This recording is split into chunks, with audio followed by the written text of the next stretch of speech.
Hello and welcome to your own channel JK net app exam study. BOPEE board of professional entrance examination जो कि CET conduct करने जा रहा है BSc nursing और paramedical courses के लिए, ठीक है। तो उसके लिए प्रिपरेशन जो है स्टूडेंट्स ने स्टार्ट कर दी होगी और आज हम जो है इस वीडियो में आपका पीरियोडिक प्रॉपर्टीज जो यूनिट 9 है, यहाँ पर आपको 2 मार्क्स का क्वेश्चन पेपर आएगा।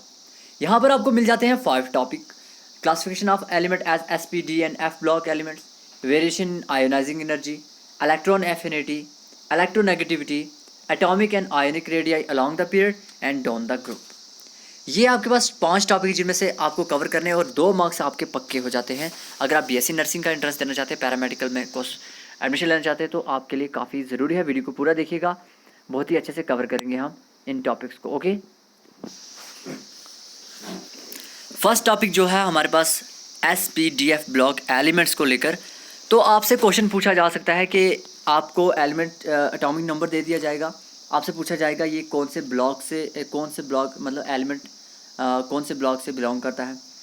पीरियड पूछ सकते हैं, ग्रुप नंबर पूछ सकते हैं। तो इनका तरीका होता है फाइंड आउट करने का, वही हम यहाँ पर डिस्कस करेंगे। अगर बात करें तो हम पीरियोडिक टेबल की, तो यहाँ पर पहले 2 जो है ये एस ब्लॉक एलिमेंट्स हैं, ये पी ब्लॉक एलिमेंट्स हैं और ये डी ब्लॉक एलिमेंट्स हैं। तो ब्लॉक का किस तरह से पता करते हैं वो हम देखेंगे। और उसके बाद देखिए यहाँ पर पीरियड जो है टोटल 7 होते हैं और यहाँ पर टोटल 18 ग्रुप्स होते हैं, ठीक है। तो एलिमेंट कोई भी आप एटॉमिक नंबर दे देंगे, आपसे पूछ लेंगे ये कौन, इसका ग्रुप नंबर क्या है, इसका ब्लॉक कौन से ब्लॉक से बिलोंग करता है, तो सारा कुछ, ठीक है। ब्लॉक की बात करें तो एस पी डी ब्लॉक की हम यहाँ पर डिस्कशन करेंगे। तो ब्लॉक की अगर बात करें तो आपको किस तरह से पता चल जाता है, जो आपको एलिमेंट दिया जाएगा, जो भी उसका लास्ट इलेक्ट्रॉन जिस भी सब शेल में, जैसे एस हो गया sub shell, P sub shell, D sub shell, electron last जो है जिसमें भी इंटर करेगा वही उसका ब्लॉक होगा। एक तो कंफर्म हो गया, लास्ट इलेक्ट्रॉन जिस भी सब शेल में इंटर करेगा वही उसका ब्लॉक होगा। जैसे एस सब शेल में मैक्सिमम 2 इलेक्ट्रॉन आते हैं, ये चीज़ सीख लेना, आपको पता होगी। पी सब शेल में मैक्सिमम 6 इलेक्ट्रॉन आ सकते हैं, डी में मैक्सिमम 10 इलेक्ट्रॉन आ सकते हैं और एफ ब्लॉक में मैक्सिमम 14 इलेक्ट्रॉन आ सकते हैं। अब हम ब्लॉक की अगर यहाँ पर एक छोटी सी एग्जांपल लेते हैं, लिथियम। तो लिथियम का एटॉमिक नंबर कितना होता है? 3 होता है। 3 इलेक्ट्रॉन्स हैं, इनकी इलेक्ट्रॉनिक कन्फिगरेशन क्या रहेगी? फर्स्ट ऑर्बिट यानी कि 1s में मैक्सिमम 2 इलेक्ट्रॉन आते हैं, तो यहाँ पर 2 एडजस्ट हो जाएंगे। और फर्स्ट शेल में सिर्फ s सब शेल होता है, फर्स्ट शेल में फर्स्ट ऑर्बिट में सिर्फ s सब शेल होता है। अब सेकंड ऑर्बिट में जाएंगे, सेकंड में क्या क्या होता है? s भी होता है सब शेल और p भी होता है। लिथियम के केस में सिर्फ 2s आएगा क्योंकि हैं ही 3 इलेक्ट्रॉन, तो यहीं पे एडजस्ट हो जाएंगे। 1s2 2s1, तो ये 2 इलेक्ट्रॉन हो गए और 2 ये इलेक्ट्रॉन हो गए, टोटल हो गए 3 इलेक्ट्रॉन्स। और यहाँ पर last electron s sub shell में जा रहा है, इसलिए ये लिथियम जो है s ब्लॉक एलिमेंट है। ये देख लेते हैं हम लिथियम, यहाँ पर ये देखिए s ब्लॉक एलिमेंट है क्योंकि लास्ट इलेक्ट्रॉन जो है s सब शेल में जा रहा है। और उसी तरह अब अगर हम पीरियड की बात करें तो पीरियड कैसे पता करते हैं? देखिए प्रिंसिपल क्वांटम नंबर होता है ना, नंबर ऑफ वैलेंस इलेक्ट्रॉन जो होते हैं उसका जो प्रिंसिपल क्वांटम नंबर है, यानी कि लास्ट शेल होता है, जो आउटर मोस्ट शेल जो होता है वही उसका पीरियड होता है, ठीक है। यहाँ पर एग्जांपल लेते हैं हम। अगर आप देखो तो कैल्शियम की यहाँ पे हमने कन्फिगरेशन की, कैल्शियम का एटॉमिक नंबर होता है 20, ठीक है। इसकी पहले हम लिथियम को देख लेते हैं। लिथियम का आउटर मोस्ट शेल क्या है? 2, तो इसका मतलब कि इसका पीरियड जो है वो 2 है, ठीक है ना। पीरियड क्या है इसका? 2। ये देख लीजिए, पीरियड टोटल 7 होते हैं, इसका 2 पीरियड है क्योंकि लास्ट सब शेल जो है यही है, ठीक है। उसके बाद यहाँ पर हम देखेंगे ग्रुप का, ग्रुप्स का भी देखेंगे। पहले एक और जो है वो ले लेते हैं कैल्शियम की। एटॉमिक नंबर कितना होता है कैल्शियम का? 20 होता है, यानी कि 20 इलेक्ट्रॉन्स हैं।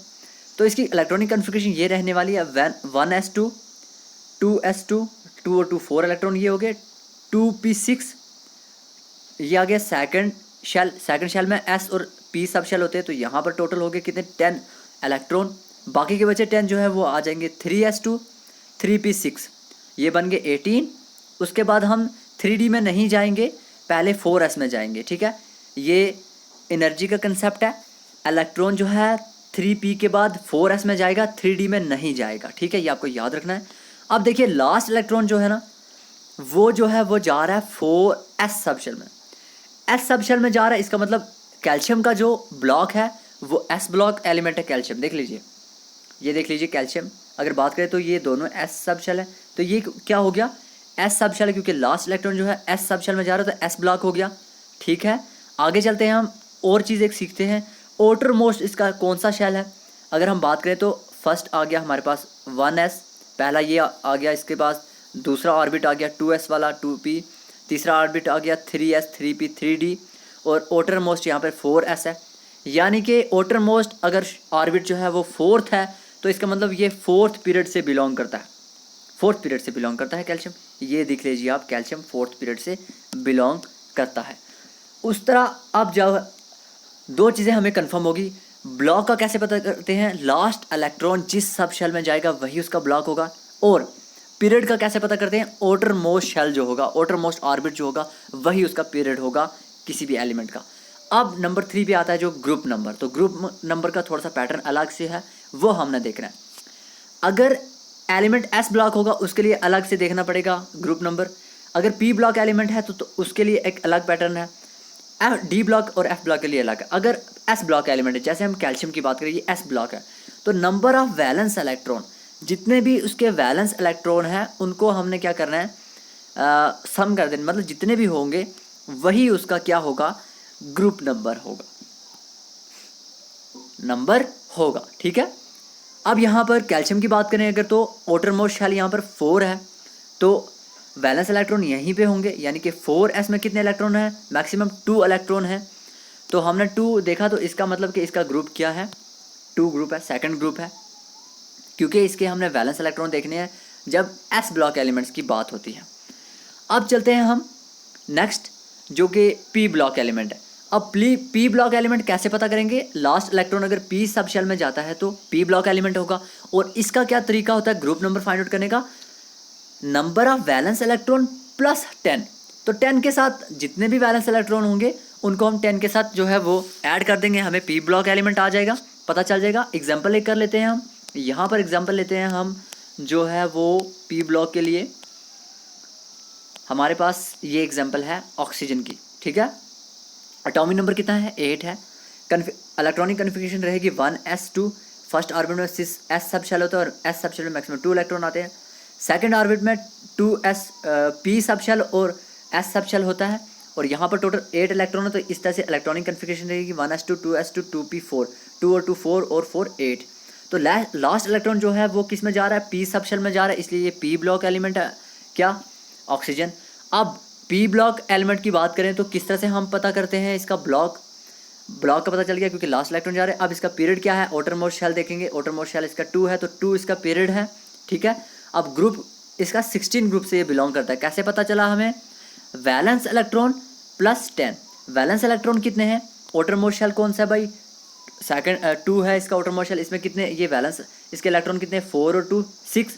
अब 6 और प्लस 10 कर देंगे तो 16, तो 16 इसका क्या आ गया, ग्रुप नंबर आ गया पी ब्लॉक के केस में। उसी तरह अगर आप बात करेंगे डी ब्लॉक की, तो डी ब्लॉक एलिमेंट्स जो है उनका कैसे हम पता करते हैं ये कि इसका ग्रुप नंबर क्या है, तो इसके number of ns plus n minus D electron. अब ये आपको समझ नहीं आ रही क्या, लास्ट s और d इलेक्ट्रॉन जितने भी होते हैं उतना उसका क्या होगा, ग्रुप नंबर होगा। ठीक है। अब चलते हैं एक एग्जाम्पल के साथ। एग्जाम्पल के साथ हम बात करेंगे, यहाँ पर एग्जाम्पल आपके लिए लेकर आ जाते हैं आयरन की। ठीक है। आयरन की बात करें तो यहाँ पर इसकी इलेक्ट्रॉनिक कन्फिगरेशन रहेगी, टोटल इलेक्ट्रॉन कितने 26 है, 1s2 2s2 2p6, ये हो गए 10 और 12, 3p6 में कितने आ गए 12 और 6 18। उसके बाद यहाँ पर हमारे पास 3p के बाद 4s में जाएंगे इलेक्ट्रॉन, उसके बाद जो बचे हुए इलेक्ट्रॉन हैं वो जाएंगे 3d6 में। तो लास्ट इलेक्ट्रॉन जो है वो डी में जा रहे हैं, डी सब शेल में, इसलिए आयरन जो है डी ब्लॉक से बिलोंग करता है, last electron D sub shell में जा रहे हैं। पीरियड की बात करें तो outer मोस्ट शेल इसका 4 है। ठीक है ना, ये देखिए सेकंड ऑर्बिट ये आ गया या शेल आ गया, थर्ड ऑर्बिट या थर्ड शेल इसका ये आ गया 3d, एंड फोर्थ ऑर्बिट या फोर्थ शेल जो है वो इसका ये आ गया। तो फोर्थ outer मोस्ट शेल जो है वो 4 है, इसलिए पीरियड इसका 4 हो गया। एंड इसके लास्ट में हम ग्रुप की बात करें तो इसका ग्रुप है 8। कैसे पता चला, जब डी ब्लॉक की अगर बात करें तो इसमें क्या फार्मूला होता है, ns plus n minus 1 D electron का सम करना होता है हमें। ns यहाँ पर क्या है, outer मोस्ट यहाँ पर 4s है, कितने इलेक्ट्रॉन है 4s में 2 इलेक्ट्रॉन, तो 2 ऐड कर दिए हमने यहाँ पर, प्लस n माइनस 1, तो n कितना था 4 माइनस 1 यानी कि 3, और 3D में कितने हैं 6 इलेक्ट्रॉन है, तो यहाँ पर हमारे पास 6 और 2 कितना हो गया 8, तो 8 इसका ग्रुप नंबर हो जाएगा। तो हमने सीखा एस ब्लॉक के लिए कैसे पता करते हैं ग्रुप नंबर, जो कि वैलेंस इलेक्ट्रॉन जितने होते हैं वही उसका ग्रुप नंबर होता है। पी ब्लॉक के लिए क्या होता है number of valence electron plus 10, ये होता है पी ब्लॉक के लिए। और यहाँ पर डी ब्लॉक के लिए हमारे पास क्या तरीका रहता है, डी ब्लॉक के लिए N S minus plus N minus 1 D, यानी कि जो आउटर मोस्ट शेल्स होते हैं उनके एस और डी में जो जितने भी इलेक्ट्रॉन्स होते हैं उनका सम कर दो तो आपके पास डी ब्लॉक आ जाएगा। और यहाँ पर एफ ब्लॉक के लिए third group, all F block in third group, ठीक है। तो ये होता है, आपको याद रखना है। जैसे हम यहाँ पर एग्जांपल लेंगे सल्फ़र की। सल्फ़र यहाँ पर आपके टोटल कितने इलेक्ट्रॉन हैं 1s2 2s2 2p6, ये कि 10 10 11 12 और 4 16। तो यहाँ पर लास्ट इलेक्ट्रॉन जो है पी सब शेल में जा रहा है, इसकी ये पी ब्लॉक से एलिमेंट है। उसके बाद इसका आउटर मोस्ट शेल कितना 3 है, थर्ड शेल है, थर्ड ऑर्बिट है इसका आउटर मोस्ट ऑर्बिट, तो इसलिए ये इसका जो पीरियड है वो 3 है। अब ये पी ब्लॉक एलिमेंट है तो हम देख सकते हैं वैलेंस इलेक्ट्रॉन प्लस 10 करेंगे, क्योंकि पी ब्लॉक का तरीका यही होता है वैलेंस इलेक्ट्रॉन प्लस 10। वैलेंस यहाँ पर शेल अगर बात करें तो आउटर मोस्ट शेल जो थर्ड है, तो इसमें कितने इलेक्ट्रॉन है 4 और 2 6, तो 6 और प्लस 10 16, तो 16 है इसका ग्रुप, ठीक है। तो इस तरह से हमने जो है वो पता किया। देखिए क्रोमियम अगर बात करें तो इसकी इलेक्ट्रॉनिक कन्फिगरेशन इस तरह से रहती है, ठीक है। 4s1 रहता है इलेक्ट्रॉन, 4s2 नहीं जाएगा इसमें, ठीक है। तो हमने ये डी ब्लॉक से बिलोंग करता है, इसका पीरियड 4th है और 6th इसका जो है वो ग्रुप नंबर है। तो ये दो चीज़ें हमने सीख ली। अगर आपसे इस टाइप का क्वेश्चन आएगा तो आप सॉल्व करो। अब सेकंड टॉपिक की तरफ हम चलते हैं, जो कि हमारे पास एटॉमिक रेडियस की बात करें। देखिए एटॉमिक रेडियस होता क्या है, एक्चुअली ये डिस्टेंस होता है वैलेंस शेल, यानी कि आउटर मोस्ट जो शेल है उसका, उससे लेकर सेंटर ऑफ न्यूक्लियस से लेकर लास्ट जो शेल है उसके बीच जो डिस्टेंस होता है उसे कहते हैं, एटम के बीच, उसे कहते हैं एटॉमिक रेडियस, ठीक है। एब्सोल्यूट रेडियस जो है एटम का वो हम नहीं फाइंड आउट कर सकते, बिकॉज इलेक्ट्रॉन क्लाउड जो है वो फोटोग्राफ नहीं हो सकता, ठीक है। तो चलो हम आगे देखते हैं। ये हमारे पास जो है पीरियोडिक टेबल था, तो ये हमने देख लिया इसका किस तरह से करते हैं। तो हम चलते हैं आप रेडियस, क्योंकि ये एक आपका टॉपिक है atomic radius along the period और डाउन द ग्रुप, इस तरह से भी रहेगा, लेकिन जो क्वेश्चन पूछा जाएगा उस पर हम बात करेंगे, ठीक है। एटॉमिक रेडियस को हमने देखा, यहाँ पर किस तरह से जो है वो फाइंड आउट करते हैं वो देख लेते हैं हम। यहाँ पर for same atom covalent radius is less than metallic radius is less than van der Waals radius, ये आपको याद कर लेना है। लेकिन यहाँ पर इंपॉर्टेंट जो ये है आप देख लीजिए, ग्रेटर नंबर ऑफ शेल, जितने ज़्यादा शेल्स होंगे, जैसे 1 शेल हो गया 2 3 4 5 या शेल्स या ऑर्बिट जितने ज़्यादा होंगे उतना ही ज़्यादा रेडियस होगा, ठीक है ना, उतना ही ज़्यादा रेडियस होगा किसी भी एटम के अंदर, ठीक है। If the number of shells, अब अगर शेल्स जो हैं दो एग्जांपल लेते हैं, दो एटम्स आ जाते हैं, उनके अगर शेल्स सेम होते हैं तब क्या देखना है हमने, याद रखना, बहुत ही ध्यान देने की चीज़ है, greater nuclear charge smaller will be the size, ठीक है। अगर पहले तो एक बात है, जितने ज़्यादा शेल होंगे उतना ज़्यादा जो है वो उसका क्या रहेगा, रेडियस बड़ा रहेगा। अगर शेल सेम है तो फिर हमने देखना है कि जिसके न्यूक्लियर चार्ज ज़्यादा, यानी कि जिसके पास ज़्यादा प्रोटॉन होंगे उसका स्मॉल साइज़ छोटा होगा, क्योंकि वो न्यूक्लियस की तरफ खींचा हुआ होगा वो, जिसकी वजह से क्या होगा कि इलेक्ट्रॉन और प्रोटॉन में जो है वो एक अट्रैक्शन होती है, जिसकी वजह से साइज़ छोटा रहेगा। अब हम यहाँ पर एग्जांपल लेते हैं, उससे क्लियर हो जाएगा। जैसे हम क्वेश्चन आ जाता है आपको, arrange the following elements in increasing order of their radius के हिसाब से, यानी कि साइज़ के हिसाब से अरेंज करो। जैसे यहाँ पे कार्बन है, सिलिकॉन है, नाइट्रोजन है और फॉस्फोरस है, ठीक है।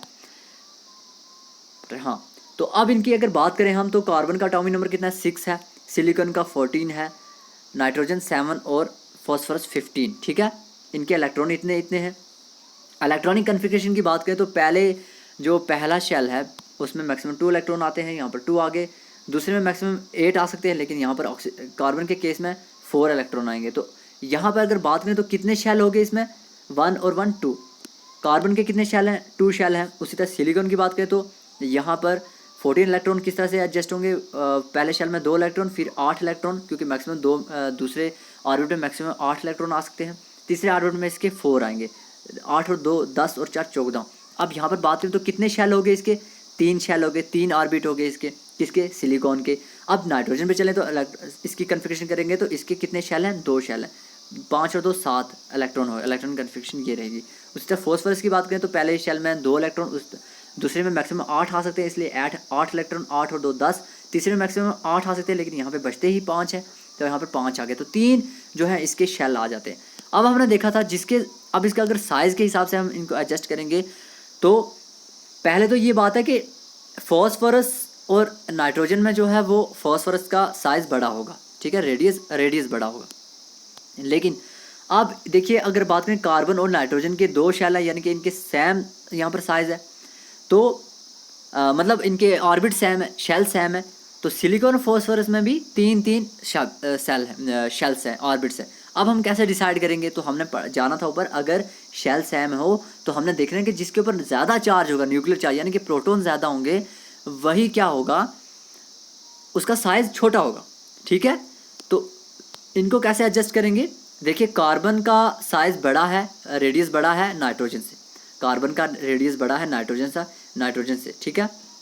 ये देखिए इसके 6 और नाइट्रोजन में कितने हैं, 7 है, क्योंकि इसके ज़्यादा प्रोटॉन हैं तो इसलिए इलेक्ट्रॉन इक्वल टू प्रोटॉन, ठीक है। किसमें, न्यूट्रल में, ये न्यूट्रल है ना, इनके ऊपर कोई चार्ज नहीं है, तो जितने इलेक्ट्रॉन होते हैं प्रोटॉन है, तो नाइट्रोजन के जो है वो प्रोटॉन ज़्यादा है कार्बन से, इसलिए इसका साइज़ छोटा होगा नाइट्रोजन का कार्बन से। ये देखिए इसके 6 हैं, 6 इलेक्ट्रॉन है, यानी कि 6 प्रोटॉन भी हैं, लेकिन नाइट्रोजन के 7 प्रोटॉन है, और इनके शेल सेम है। जब शेल सेम होते हैं तो जिसके पास ज़्यादा न्यूक्लियर चार्ज है उसका साइज़ छोटा था।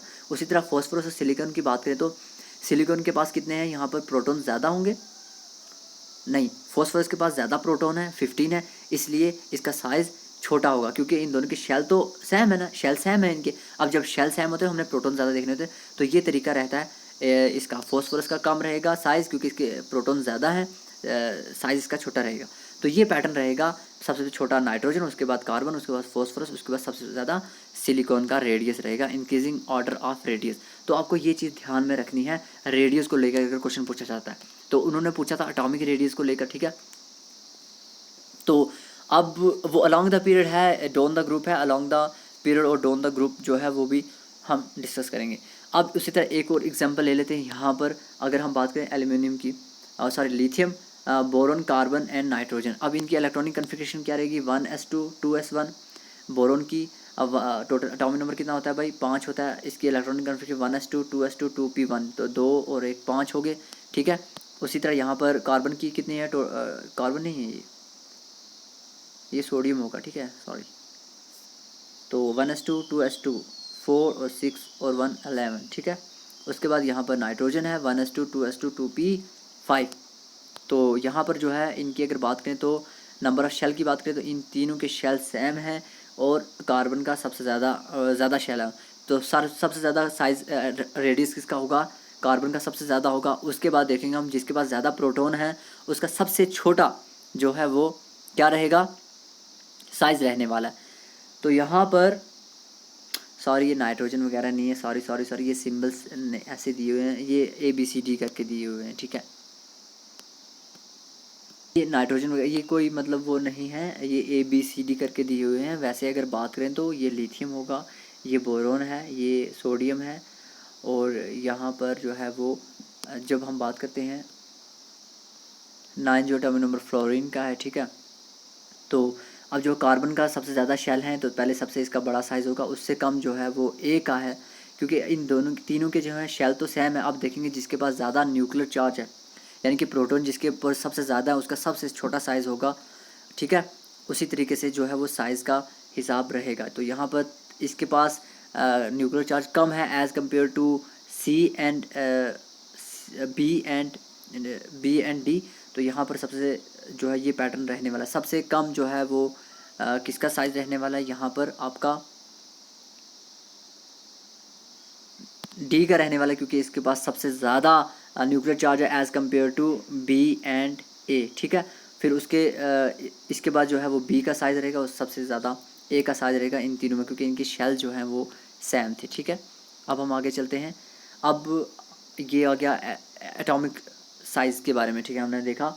अब यहाँ पर हम आयंस का देख लेते हैं। आयन का साइज, आयंस यानी कि जिनके ऊपर चार्ज होता है उनका साइज़ क्या रहने वाला है, किस तरह से हम इनका एटॉमिक रेडियस जो है वो देख पाते हैं, समझ पाते हैं, ठीक है। आयंस के ऊपर चार्ज होता है। अब देखते हैं यहाँ पर सबसे पहले एटॉमिक नंबर की बात करें तो नाइट्रोजन का एटॉमिक नंबर 7 है, 7 प्रोटॉन है, 7 मतलब इसका 7 इलेक्ट्रॉन हो सकते हैं, ठीक है। लेकिन यहाँ पर आयंस की बात कर रहे हैं, यहाँ पर इलेक्ट्रॉन ज़्यादा होंगे, वो हम देख लेते हैं। एटॉमिक नंबर 7 है इसका, ऑक्सीजन का 8, fluorine 9, sodium 11 atomic number, magnesium 12 atomic number, aluminium की बात करें 13 और सिलिकॉन का एटॉमिक नंबर कितना है 14, ठीक है। अब देख लेते हैं इनके ऊपर इलेक्ट्रॉन्स कितने हैं। तो 7 इसका एटॉमिक नंबर है और 3 -3 यानी कि 3 इलेक्ट्रॉन इस पर ज़्यादा हैं, तो इसके आगे 10 इलेक्ट्रॉन। 8 इसका ऑलरेडी इसके बाद इलेक्ट्रॉन होते हैं ऑक्सीजन के, लेकिन यहाँ पर जो है 2 इलेक्ट्रॉन और आगे क्योंकि -2 है इस पर चार्ज, तो यहाँ पर इसके भी 10 इलेक्ट्रॉन है। इसी तरह इन सभी के ऊपर जो इलेक्ट्रॉन 10 है, यानी कि आइसो इलेक्ट्रॉनिक आयंस हैं ये। आइसो इलेक्ट्रॉन मतलब कि सेम इलेक्ट्रॉन्स है, और जब सेम इलेक्ट्रॉन्स होंगे तब हम किस तरह से जो है इनका इंक्रीजिंग या डिक्रीजिंग ऑर्डर में अगर हमसे पूछ लेते हैं तो किस तरह से हम इनका जो है साइज एटॉमिक आयनिक साइज किस तरह से हम पता कर सकते हैं। तो यहाँ पर याद रखना आप, अगर आइसो इलेक्ट्रॉनिक आयंस है यानी कि सेम इलेक्ट्रॉन्स के आयंस हों तो greater nuclear charge smaller will be the size. Nuclear charge जिसके पास ज़्यादा होगा उसका साइज़ छोटा होगा। अब हम अगर देखेंगे तो न्यूक्लियर चार्ज की बात करें तो प्रोटॉन सबसे ज़्यादा किसके पास है इनमें से, तो बात करें तो यहाँ पर सिलिकॉन जो है इसके पास 14 प्रोटॉन है, ठीक है।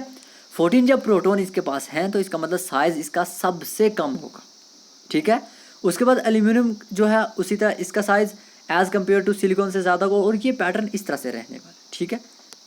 तो 2 चीज़ें आपने सीख ली, एक तो एटम्स दिए होंगे तो उसमें क्या देखना है, तो पहले तो देखना है शेल, जिसका शेल बड़ा होगा उसका रेडियस बड़ा होगा, या ऑर्बिट जिसके ज़्यादा होंगे मतलब तो उसका रेडियस बढ़ेगा। लेकिन अगर सेम ऑर्बिट्स हो, सेम शेल हो, तो तब क्या देखना है, जिसके पास ज़्यादा न्यूक्लियर चार्ज हो यानी कि प्रोटॉन जिसके पास ज़्यादा होंगे उसका साइज़ छोटा होगा। उसी तरह आइसो इलेक्ट्रॉनिक यानी कि अगर आयंस की बात करें तो आयंस में भी यही चक्कर है, इसमें आपको न्यूक्लियर चार्ज देखना है ना कि आपको इलेक्ट्रॉन्स देखने हैं, ठीक है ना। इलेक्ट्रॉन चार्ज ज़्यादा कम हो सकते हैं, लेकिन आपको देखना क्या है, अगर आइसो इलेक्ट्रॉनिक हों मतलब सेम इलेक्ट्रॉन्स हों तो आपको देख लेना है कि उसका न्यूक्लियर चार्ज कितना ज़्यादा। एल्यूमिनियम की बात करें तो 13 इसका एटॉमिक नंबर है, प्रोटॉन इसमें 13 होते हैं, लेकिन यहाँ पर 3 पॉजिटिव यानी कि इसमें 3 इलेक्ट्रॉन की कमी हो चुकी है, इससे चले गए हैं इलेक्ट्रॉन 3, इसलिए 3 पॉजिटिव दिखा रहा है। तो इसके पास कितने इलेक्ट्रॉन बच गए, 10 बच गए, ठीक है ना।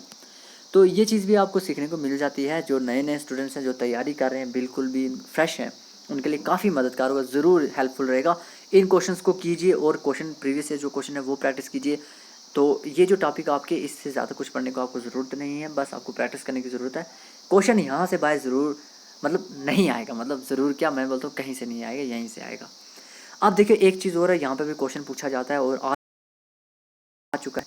अगर बात करें हम यहाँ पर कैटाइन यानी कि पॉजिटिव चार्ज, जैसे एल्यूमिनियम के 3 पॉजिटिव था ना, तो ये आ गया कैटाइन, ठीक है। उसका जो साइज़ की बात करें तो ये always smaller than it's neutral atom. Neutral atom वो होता है जिसके ऊपर कोई चार्ज नहीं होता, ठीक है। और सिमिलरली साइज ऑफ एनाइन यानी कि जिसके ऊपर नेगेटिवली चार्ज है वो आयन, वो एटम जो है नेगेटिवली चार्ज है उसको एनाइन कहेंगे, और उसका जो साइज़ है वो हमेशा ज़्यादा होता है टू इट्स न्यूट्रल एलिमेंट। तो न्यूट्रल एलिमेंट से उसका साइज़ जो है वो ज़्यादा होता है, ठीक है। अब क्या हुआ, कैटाइन का साइज़ क्या होगा, कम होगा, किससे, न्यूट्रल से। न्यूट्रल से कम होगा किसका, कैटाइन का साइज़।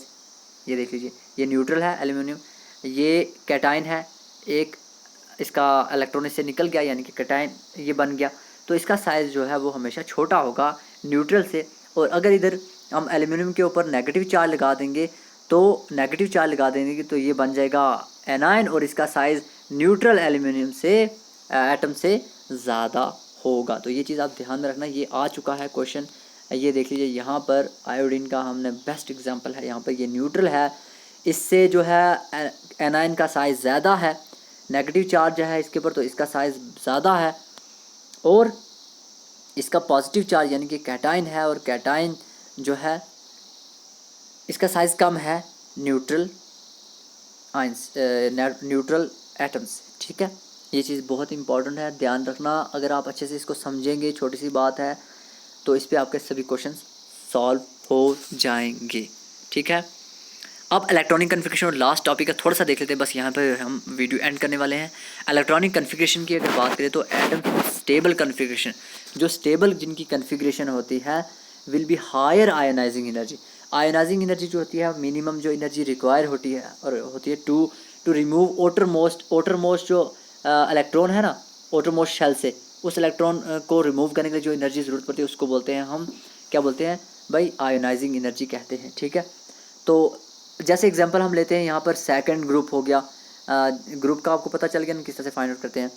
तो 15th ग्रुप के जो एलिमेंट्स होते हैं या फिर 18th ग्रुप के जो एलिमेंट होते हैं उनकी स्टेबल कन्फिग्रेशन होती है। याद रखना ये बहुत इंपॉर्टेंट है, आगे आयोनाइजिंग एनर्जी पर बहुत ज़्यादा इस पर आपको ध्यान देने की ज़रूरत होगी। सेकंड 15 और 18 ग्रुप के जो भी एलिमेंट्स हैं इनकी स्टेबल कन्फिग्रेशन होती है और slightly more than expected ionising energy, जितने हम एक्सपेक्ट करते हैं ना उससे थोड़ा सा ज़्यादा इनकी आयोनाइजिंग एनर्जी होती है। सेकंड ग्रुप की बात करें तो बेरिलियम, मैग्नीशियम, कैल्शियम, तो इस तरह से जो भी इसमें नीचे हमारे पास आ जाते हैं एलिमेंट्स। उसके बाद 15th ग्रुप की बात करें तो नाइट्रोजन आ गया, फॉस्फोरस हो गया, ठीक है ना, तो इनके जो सभी एलिमेंट्स आ गए। उसी तरह 18th ग्रुप के जो भी गैसेस आते हैं इनकी जो है आयोनाइजिंग एनर्जी काफ़ी ज़्यादा होती है एज़ कम्पेयर टू अदर्स। तो इसमें थोड़ा सा आपको देखना पड़ेगा, आगे क्वेश्चन आएंगे वो किस तरह से हम सॉल्व करेंगे नेक्स्ट वीडियो में, वो बताएंगे आपको। तो यहाँ पर अगर बात करें एक चीज़ और देख लीजिए जाते जाते कि यहाँ पर जो है अगर हम डाउन द ग्रुप जाते हैं साइज़ जो है बढ़ता जाता है यहाँ से इस यहाँ पर अगर हम बात करें यहाँ पर नाइट्रोजन की, तो नाइट्रोजन से नीचे जब फॉस्फोरस की तरफ जाएंगे तो इसका साइज़ बढ़ जाएगा। ठीक है, बेरिलियम से नीचे जाएंगे मैग्नीशियम का साइज़ बढ़ता जाएगा। डाउन द ग्रुप साइज़ बढ़ता जा रहा है, इसका मतलब यहाँ पर जो है आयोनाइजिंग एनर्जी डिक्रीज़ करती जाएगी, क्योंकि साइज़ बढ़ रहा है तो न्यूक्लियस से जो outermost शेल है उसमें जो इलेक्ट्रॉन होगा उसमें इसकी कम फोर्स होगी, इसकी भी मतलब जो खिंचाव है वो कम होगा, तो इजीली जो है outermost इलेक्ट्रॉन जो है वो निकल जाएगा, कम एनर्जी लगेगी तो इलेक्ट्रॉन रिमूव हो जाएगा। इसलिए आयोनाइजिंग एनर्जी कम होती जाती है जब हम नीचे जाते हैं, क्योंकि साइज़ बढ़ता जाता है। एक चीज़ ये ध्यान रख देना डाउन द ग्रुप। उसके बाद tendency to lose electron increase, जो टेंडेंसी है इलेक्ट्रॉन लूज़ करने की वो बढ़ती जाती है डाउन द ग्रुप, जब ऊपर से नीचे जाते हैं। ठीक है, क्योंकि साइज़ बढ़ता जाता है, बेरिलियम से मैग्नीशियम से कैल्शियम तक जाते जाते साइज़ बढ़ता जाएगा और इलेक्ट्रॉन इजीली लूज़ करने की जो टेंडेंसी वो बढ़ती जाएगी। इलेक्ट्रोपॉजिटिव कैरेक्टर इंक्रीज़ करता है। भाई ठीक है ना, जब इलेक्ट्रॉन लूज़ करेंगे तो उस पर तो पॉजिटिव चार्ज आएगा ना, तो पॉजिटिव चार्ज जो है वो उसका जो कैरेक्टर वो मतलब वो इंक्रीज़ करता जाएगा। ठीक है, नीचे जाते जाते ये चीज़ आपको याद रखनी है, इलेक्ट्रोपॉजिटिव कैरेक्टर इंक्रीज़ करता जाएगा। ठीक है, रिड्यूसिंग कैरेक्टर इंक्रीज़, ठीक है, लेकिन लिथियम कुछ अलग सा ही बिहेव करता है, थोड़ा इसका ध्यान रखना। ठीक है, रिड्यूसिंग कैरेक्टर जो है इलेक्ट्रॉन देने का कैरेक्टर जो है वो लूज़ करने का इलेक्ट्रॉन जो है कैरेक्टर वो इंक्रीज़ करता जाता है down the group, but lithium थोड़ा सा अलग शो करता है, इसलिए लिथियम को ध्यान में रखना। तो ये एक पहला लेक्चर था जिसमें हमने 3 जो है वो टॉपिक जो है वो एक आयोनाइजिंग एनर्जी को लेकर आगे हम करेंगे, क्योंकि first ionising energy, second ionising energy, third ionising energy को लेकर क्वेश्चन पूछे जाते हैं, वो भी हम डिस्कस करेंगे आपसे। दोस्तों ज़रूर सब्सक्राइब कर लीजिएगा और बताइएगा कि आपके लिए ये वीडियो कैसे रहेगी। अगर आपको अच्छी लगी तो कमेंट सेक्शन में ज़रूर बताइएगा, फिर हम आगे भी इसी तरह की वीडियोस और इससे भी बेहतर और अच्छी और वीडियोस लेकर आएंगे आपके लिए। सो मिलते हैं हम अगली वीडियो में दोस्तों, तब तक के लिए good bye, be happy. Video अच्छी लगने पर वीडियो को लाइक ज़रूर कीजिएगा।